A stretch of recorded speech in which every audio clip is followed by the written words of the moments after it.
Merci de nous accueillir chez vous, mesdames, messieurs. Les titres de l'actualité de ce 20h. Moustapha Cissé Lo réclame 1 milliard de francs CFA à l'État du Sénégal à titre de dommages et intérêts suite à l'incendie de son domicile à Touba ainsi que certains de ses biens il y a de cela un an. Moustapha Cissé Lo était en conférence de presse cet après-midi à la ville sainte de Touba. Démolition d'habitations en construction aux alentours de l'aéroport Léopold Sédar Senghor. Djibo Leyti Ka parle d'un drame humain, psychologique et politique. Le secrétaire général de l'URD était ce samedi au chevet des victimes. Éducation, le SAEMS, QSEMS fustige la démarche de leur autorité de tutelle. La structure syndicale risque de dérouler un nouveau plan d'action au courant du deuxième semestre. Pour cause, aucun engagement du Premier ministre n'a fait l'objet d'application selon son secrétaire général. En sport, préliminaire du CHAN 2016 prévu au Rwanda, le Sénégal domine la Gambie sur le score de 3-1. Pape Farahning sera en ligne avec nous dans ce journal. En fin d'édition, la rubrique Minute Ramadan. Aujourd'hui, nous parlerons des diabétiques et le mois béni de Ramadan.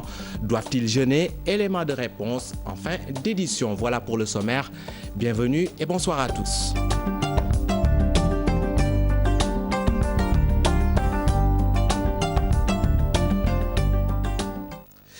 Moustapha Cissé Lo réclame 1 milliard de francs CFA à l'État du Sénégal à titre de dommages et intérêts. Cela fait suite à l'incendie de son domicile ainsi que de certains de ses biens il y a de cela un an. Je vous le disais en titre, Moustapha Cissé Lo faisait face à la presse à la ville sainte de Touba où nous retrouvons Mohamed Diop. Mohamed Diop, bonsoir. Bonsoir Ibrahima Kane. Alors l'information, Moustapha Cissé Lo réclame 1 milliard de francs CFA à l'État du Sénégal, c'est ça?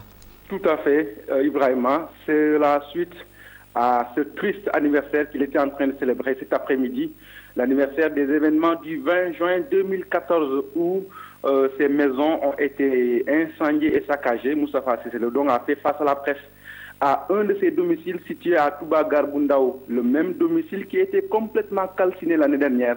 Il a été réfectionné entre-temps.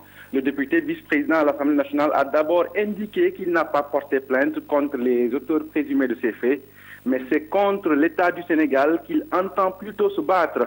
L'État qui a failli, selon lui, en ne lui garantissant pas une sécurité totale. Lui et sa famille, à ce titre, il réclame 1 milliard de francs CFA à titre de dommages et intérêts à l'État du Sénégal pour réparer ce préjudice subi. Justement, en parlant de préjudice, Cissé Lo l'a réévalué. Il estime que ce sont 4 de ces maisons qui ont été incendiées et non 2, comme annoncé depuis l'année dernière par la presse. 23 millions de francs CFA également en argent liquide et des bijoux en or ont été emportés, soit un total de près de 600 millions de francs CFA, selon toujours les calculs du député apériste. Un an après donc, Cissé Lo ne décolère toujours pas. Selon lui, ce sont des politiciens encagoulés, des bandits qui ont ourdi ce complot contre lui, Ibrahima Kane. Mohamed Diop en direct de Touba. Démolition des 402 habitations aux alentours de l'aéroport Léopold Sédar Senghor. Djibo Leyti Ka parle d'un drame humain, psychologique et politique. Le secrétaire général de l'URD et ses camarades réunis au sein de la grande coalition de l'opposition étaient ce samedi au chevet des victimes. Et selon Djibo Leyti Ka, le site en question sera repris par d'autres bailleurs, Mambiram Diouf et Modou Diop. 402 maisons au total démolies sur le site. Un drame humain, un drame psychologique, un drame politique extrêmement grave. Beaucoup d'investissements perdus, les victimes vivent dans la galère. C'est sûr qu'il y a des victimes qui ne tiennent plus. Si des gens qui ont vendu leur maison pour venir acheter ici et construire, les maisons ont été détruites, mais maintenant ils sont des SDF.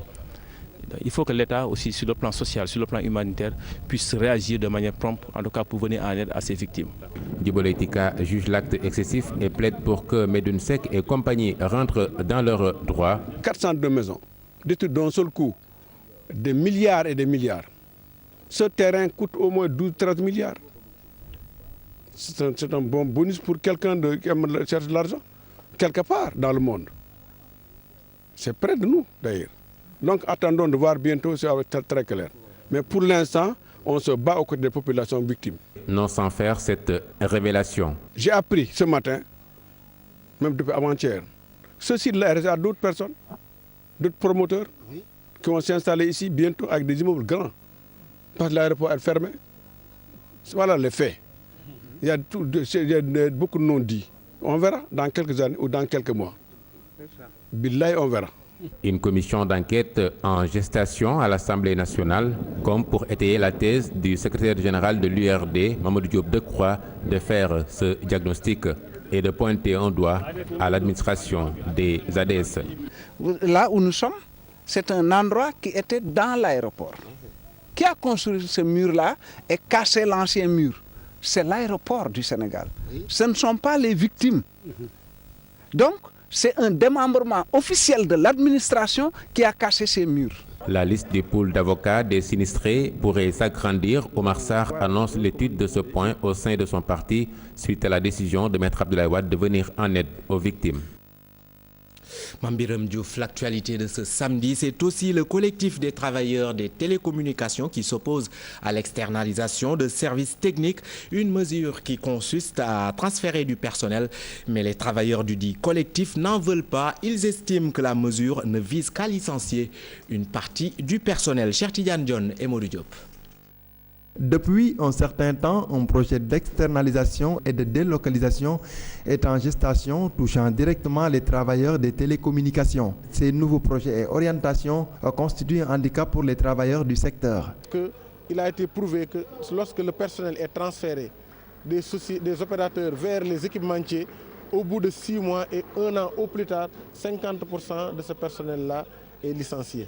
L'avenir des jeunes aujourd'hui pour lesquels leurs parents ont immensément investi dans le domaine des nouvelles technologies de l'information qui n'auront plus de boulot. Les externalisations sont motivées par des recherches de profit effrénées des capitalistes.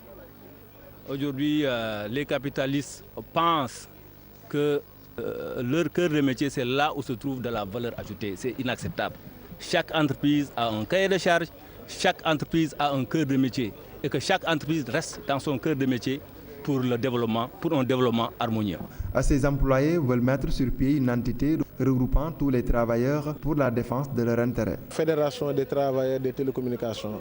Parce que ce n'est pas seulement au niveau de Sentel ou bien de Sonatel que se pose le problème maintenant il est global. Que si nous combattons le problème de manière globale, ça sera plus efficient et on aura plus de résultats. Le collectif des travailleurs des télécommunications dénonce jusqu'à la dernière énergie l'externalisation proposée par les directions générales des opérateurs de téléphonie. Une telle décision est synonyme d'un licenciement déguisé, disent-ils. Parlons à présent d'éducation avec le SAEMS-CUSEMS qui risque de dérouler un nouveau plan d'action durant le second semestre. Pour cause, la structure syndicale déplore la démarche de leurs autorités de tutelle.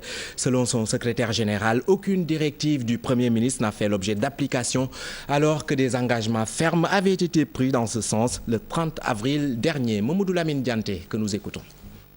Les membres du Grand Cadre ont signé un procès verbal avec M. le Premier ministre le 30 avril.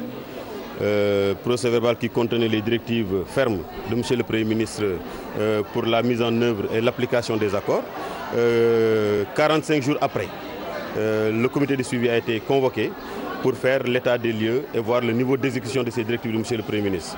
Nous sommes au regret de constater qu'aucune directive de M. le Premier ministre n'a fait l'objet d'application. Le seul point qui avait suscité beaucoup d'espoir, que constituait la validation des années de volontariat de vacation. Effectivement, les dépôts ont commencé, mais nous avons constaté qu'au niveau de la direction des ressources humaines du ministère de l'Éducation, tous les dossiers qui avaient tardé à être transmis et pour lesquels nous avons insisté pour que la transmission soit effective, nous avons constaté que ces dossiers sont en train d'être rejetés à l'appel sur des prétextes totalement fallacieux. Cela, nous considérons que c'est des raisons saugrenues qui plombent la carrière des enseignants. Par conséquent, nous allons profiter de cette instance-là pour réunir le bureau exécutif national et prendre des mesures par rapport à cela. Et nous avons la conviction que dans les jours à venir, après avoir partagé avec nos camarades du Grand Cadre, évidemment, nous risquerons de retourner dans le cadre du plan d'action en direction du deuxième semestre. Engagement syndical des femmes, défis et perspectives, c'est le thème de la deuxième session ordinaire de renouvellement du bureau de la Convention nationale des femmes du SAEMS-CUSEMS, occasion saisie ce samedi par ces femmes pour discuter du rôle des femmes dans les mouvements syndicaux. Fatou Bintou Conté, Mohamed Dien nous font l'économie de la rencontre. remarque a été faite que les femmes jouent un rôle de second dans les mouvements syndicaux. Une donne qui doit impérativement changer pour les femmes du SAEMS-CUSEMS qui désirent désormais jouer leur partition au sein de leur syndicat. Dans ce syndicat, on a déjà un rôle dans ce syndicat. Maintenant, nous allons dans le sens de renforcer notre rôle dans ce syndicat, à savoir dans la prise de décision et de la représentativité des dames dans les instances de décision de notre syndicat. D'ailleurs, le secrétaire général, Mamadou Lamine Dianté, dit prendre en compte certains aspects de la femme pour pouvoir l'aider à s'épanouir dans le syndicat. Constatons qu'il y a des pesanteurs sociales qui font qu'aujourd'hui, la femme, jusqu'à présent, n'a pas pu prendre la place qui est la sienne au niveau de nos organisations syndicales. Il y a également à revoir un peu l'agenda de nos activités et le timing de nos réunions qui font que généralement, les femmes ne peuvent pas rester jusqu'à une certaine heure pour jouer pleinement le rôle. Donc tout cela, c'est donc l'objet des réflexions que nous engageons afin donc de rendre compatible l'engagement syndical des femmes et leur rôle dans la société à travers donc leur position dans la famille comme épouse, comme mère de famille mais également comme responsable syndical.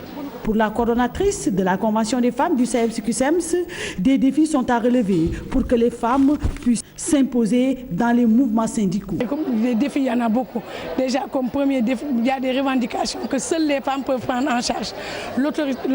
La prise en charge effective. La prise en charge effective de l'autorité parentale, l'automaticité de la baisse de la fiscalité.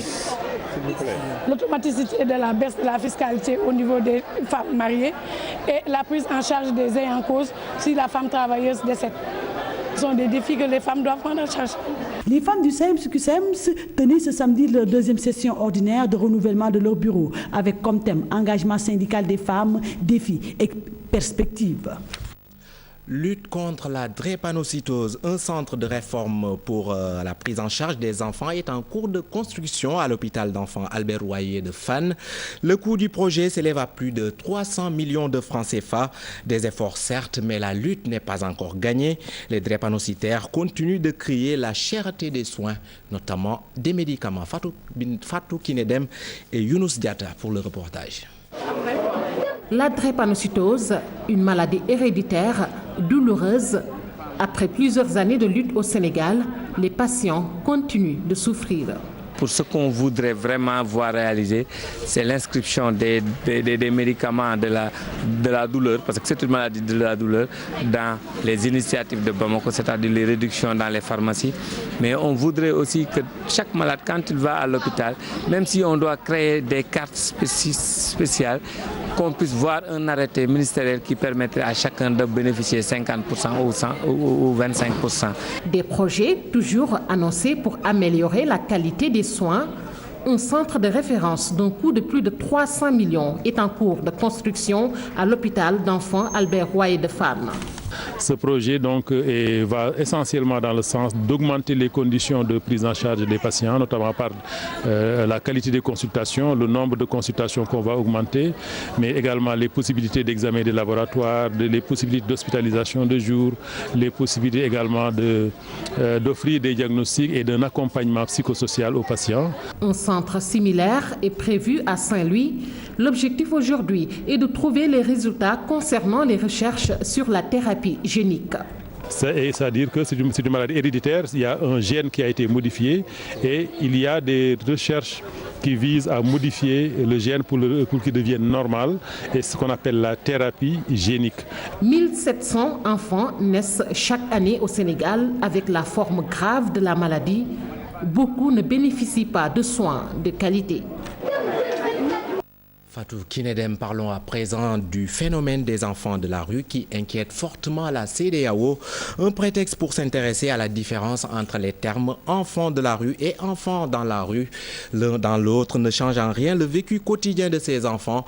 Et pour la coordonnatrice de la cellule d'appui à la protection de l'enfance, l'enfant de la rue est plus que péjoratif. Fatou Bintou Konté. Dans le souci de préserver la dignité de l'enfant, l'expression « enfant dans la rue » s'y est mieux pour la coordonnatrice de la cellule d'appui à la protection de l'enfance. Elle estime qu'un enfant de la rue demeure un terme péjoratif. La rue, enfant dans la rue, c'est à peu près la même chose. Sauf que quand vraiment, si on prend en compte l'intérêt supérieur de l'enfant, la dignité de l'enfant.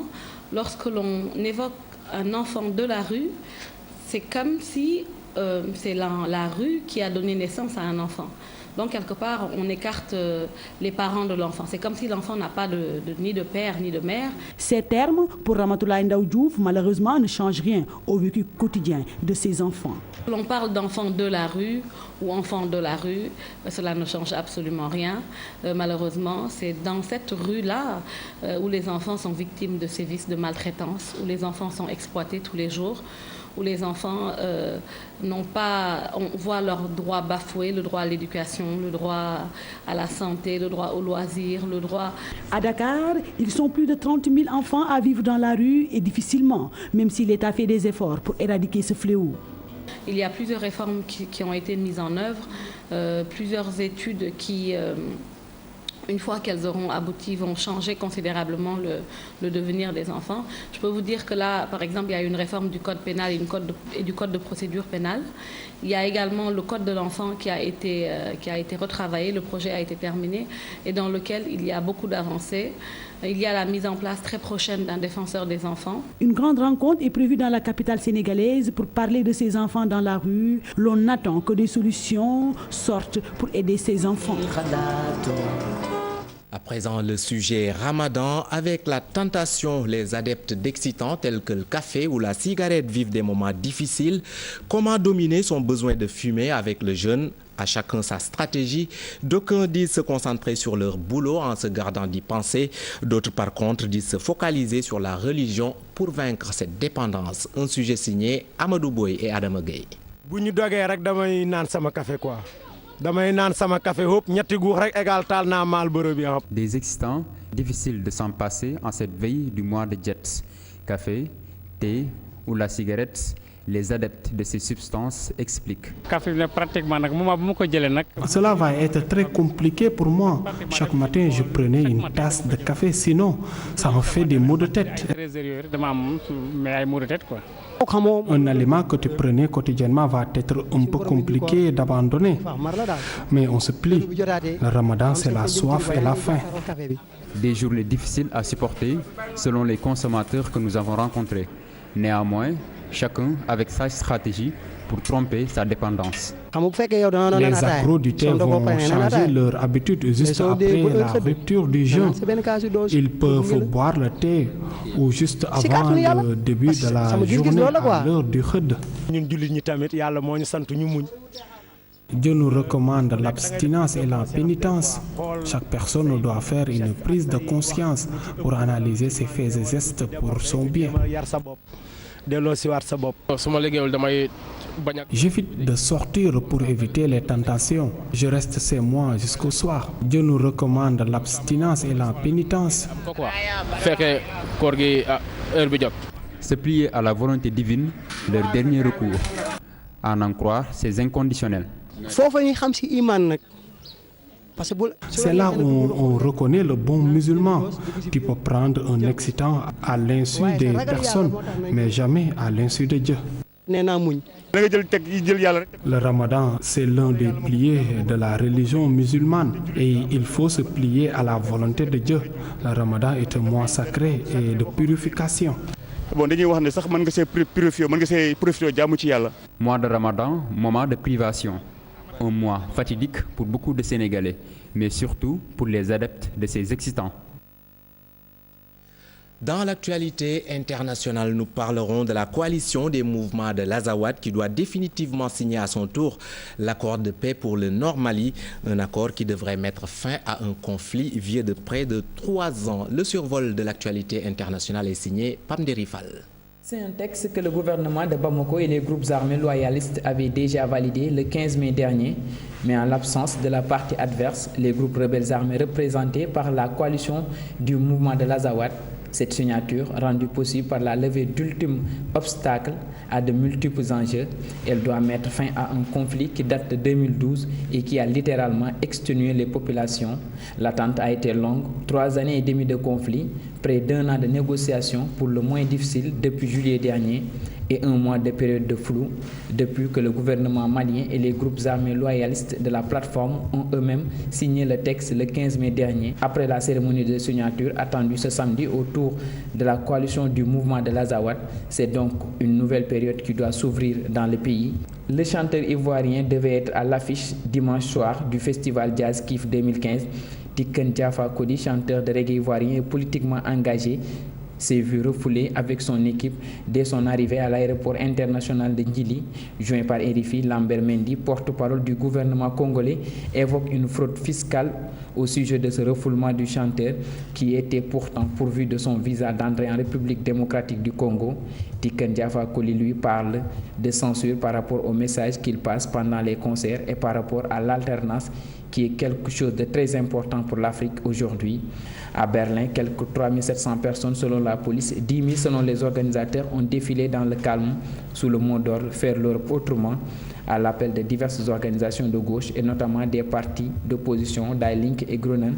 En ce samedi qui coïncide avec la Journée mondiale des réfugiés, la foule scandait des slogans tels que « Pas de frontières, pas de nation, arrêtez la déportation ».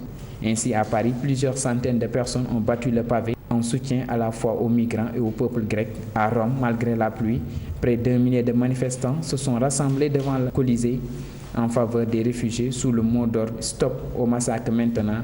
Vêtu d'un uniforme de prisonnier, le jeune homme de 21 ans, Dylan Roof, est apparu impassible lorsque certains proches des victimes se sont adressés directement à lui.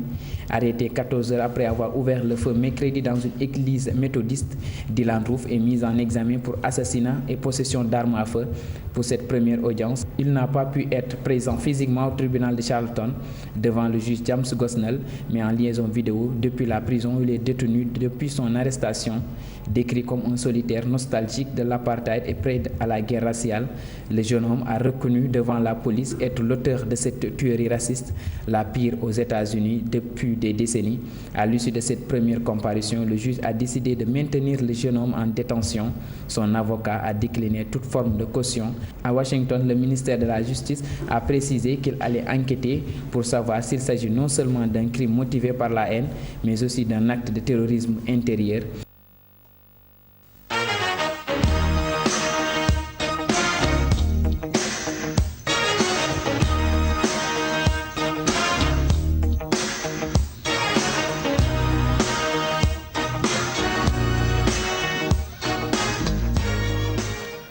Dans l'actualité sportive du football, je vous le disais en titre, l'équipe nationale locale du Sénégal a battu celle de la Gambie 3-1. Un match comptant pour les éliminatoires du CHAN 2016 prévu au Rwanda pour le coach Moustapha Seck. L'essentiel, c'était de gagner la manche aller et faire un bon résultat à Banjul pour se qualifier. Moustapha Seck, coach de l'équipe nationale locale, au micro de Pape Faranying que nous écoutons. Nous avons certes évité d'encaisser ce qui pourrait peut-être nous créer quelques difficultés au retour, mais à voir ce qui s'est produit aujourd'hui, je pense que quand nous avons marqué le deuxième but, il fallait marquer encore un autre but pour être un peu plus à l'abri, parce que je pense que cette équipe-là a les capacités d'aller chercher la qualification. Et même 0-0, c'est un bon résultat. Au finish, le plus important, c'est sur l'ensemble des deux matchs que l'équipe passe. Donc 1-0, 2-0, 3-0. On peut gagner ici par 4-0 et au retour se faire laminer par 5-0. 3-1, je pense que c'est pas un score qu'il faut peut-être négliger. Mais le plus important, c'était de jouer, c'était de gagner, quel que soit le score. Parce que la finalité, c'est qu'au finish, au bout de deux rencontres, que notre équipe passe. Football toujours, l'autre équipe nationale du Sénégal a terminé 4e du mondial des U20 en Nouvelle-Zélande 2015. Elle a été battue par le Mali 3-1 lors de la petite finale. Et dans la grande finale, la Serbie a battu le Brésil 2-1 et s'adjuge du coup de la 20e édition. Une grande première pour les Serbes qui succèdent ainsi aux Français. Pape Cherdiak pour le récit. Chirurgical. Dans la foulée, Alassane Sylla déséquilibre Amidou Traoré dans la zone de vérité, mais le Sénégal avait même la possibilité de revenir dans la partie si Malick Niang n'avait pas raté ce pénalty. Vainqueur du Brésil 2-1 remporte cette 20e édition de la Coupe du Monde U20.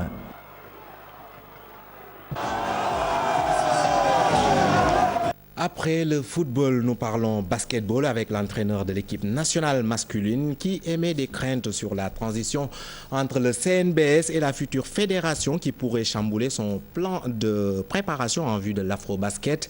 Le chargé de la communication du CNBS rassure tout de même, une fois le projet adopté par la tutelle, le programme de préparation se déroulera sans couac, dit-il. Pape Cherdiak. La transition entre le CNBS et la future fédération de basket, prévue le 27 juin, inquiète le coach de l'équipe nationale masculine. Cheikh Sarr, en publiant sa présélection pour l'Afro-Basket Tunisie 2015, a émis des craintes sur d'éventuels couacs qui pourraient chambouler son plan de préparation. Le chargé de communication du CNBS rassure. Entre le moment où l'Assemblée générale élective aura lieu et le moment où lui démarre sa préparation. Mais entre-temps, il peut y avoir par exemple des problèmes de recours et autres. Mais nous sommes en mesure de dire que le professionnalisme des agents du ministère des Sports fera en sorte qu'il n'y aura normalement pas de problème. Selon Bamba Kassé, il ne reste plus qu'au ministère des Sports d'approuver la feuille de route pour son bon déroulement. Je crois savoir que le ministère des Sports est en rapport actuellement avec le CNBS pour finaliser la feuille de route du coach. Et après, si la fédération prend le relais, ce ne sera qu'une continuité. D'ailleurs, certains Lions aiguisent actuellement leur griffe à Dakar en attendant le début du regroupement. Je vous signale qu'il y a des joueurs qui sont déjà au Sénégal et qui tous les matins vont à Marisnier s'entraîner. Parce qu'ils ont fini leurs vacances depuis le mois de mai, donc ils veulent déjà se mettre en condition. Et ça, c'est encourageant de les voir, et pas des moindres, se soumettre à cet exercice, ça veut dire qu'ils ont l'envie. Cheikh Sarr a publié une présélection de 20 joueurs pour la... Sabarou Djiné ou les Tam-Tam du Diable, c'est le titre du premier roman signé Pape Samba Kane. Dans cet ouvrage de 280 pages, l'auteur parle de l'histoire d'un jeune passionné d'écriture, un livre sous forme de fiction basé sur le réel. Aïssatou Païfal et Adama Gueye ont rencontré l'auteur. Hier, Sabarou Djiné battait son plein avec ses personnages étranges, poudrés, hauts en couleurs. Bouleversant, imaginatif, le premier roman de Pape Samba Kane l'est à plus d'un titre. Un tourbillon d'émotions dans Sabarou Djiné ou les Tam-Tam du Diable, un titre tout à fait intriguant. Presque intuition, il n'y a pas eu de trop grande réflexion pour choisir ce titre. Il s'est imposé à ce livre qui est, comme a dit son éditeur, qui contient des thématiques. Il n'y a pas une seule thématique. Et de toutes les thématiques qu'il y a là-dedans et qui se regroupent pour faire un livre cohérent, une histoire, cette thématique-là de Sabarou Djiné me paraissait pouvoir donner un titre le plus intriguant possible. Un titre, c'est fait pour frapper les esprits, intriguer, intéresser. Et je crois que de ce point de vue, Sabarou Djiné était pas mal choisi par rapport à tous les autres titres qui ont pu venir dans ma tête après. Mais vraiment, je dirais presque que j'ai écrit Sabarou Djiné, le titre, avant de commencer à écrire le roman. Une histoire, une intrigue où Tala, l'un des personnages de cet ouvrage, a des milliers de rêves, comme tout un chacun. Il dit à ses amis, il se le dit à lui-même, qu'il veut bouleverser la littérature, qu'il veut se livrer à des étreintes homériques avec la littérature. Et tout cela se traduit par des exercices, des écrits qu'il garde chez lui dans une malle et qui parfois lui paraissent ne rien lui dire et qu'il jette à la mer. Mais il lui semble qu'il y a une force supérieure qui lui fait jeter ces écrits-là et une autre force peut-être moins surnaturelle qui lui en fait garder d'autres. Et ces autres qu'il garde, ils fondent l'espoir qu'ils lui feront écrire un jour le livre dont il rêve. Pape Samba Kane qualifie cet ouvrage de création, de fiction. C'est une histoire fictive, une histoire de l'imagination. Ce texte est une fiction qui se nourrit copieusement de la réalité avec des sources historiques avérées et repères autobiographiques si manifestes qu'il paraîtra tenir du réel. Pape Samba Kane se raconte à travers de petites vérités, à partir desquelles il va construire une autofiction. Non, soutient l'auteur, le réel est au service total d'une fiction dans cet ouvrage. À présent, la rubrique Minute Ramadan. Aujourd'hui, elle s'intéresse aux diabétiques. Doivent-ils jeûner ou pas? En tout cas, l'avis du médecin est conseillé. Le jeûne chez le diabétique nécessite certaines conditions. Pour en savoir plus, écoutons les explications du professeur Saïd Nourou Diop. Il est interrogé par Fatou Kinedem.